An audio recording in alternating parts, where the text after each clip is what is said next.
پیمرا ترمیمی بل قومی اسمبلی سے واپس لینے کے خلاف اسلام آباد میں صحافیوں نے پارلیمنٹ ہاؤس کے باہر احتجاج کیا ہے۔ رپورٹ دیکھیے۔ نہیں مانتے ظلم کے ضابطے، انکل غلطی نامنظور، انکل غلطی نامنظور۔ حکومت کی جانب سے پیمرا ترمیمی بل واپس لینے کے خلاف صحافی سراپا احتجاج ہو گئے۔ قومی اسمبلی کے اجلاس میں پریس گیلری سے واک آؤٹ کر دیا۔ صحافیوں نے بازوؤں پر کالی پٹیاں باندھ دیں۔ حکومت کے خلاف نعرے بازی کی گئی۔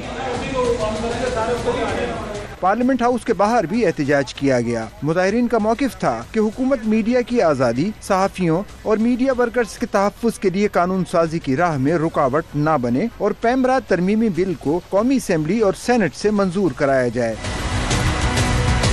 پارلیمانی رپورٹرز ایسوسی ایشن کے ایک وفد نے چیئرمین سینٹ سے ملاقات کی اور انہیں بل واپس لینے پر صحافیوں اور میڈیا ورکرز کے تحفظات سے آگاہ کیا۔ واضح کیا گیا کہ حکومت چند افراد کی بجائے تمام صحافیوں اور میڈیا ورکرز کے مفاد میں بل دونوں ایوانوں سے منظور کرائے۔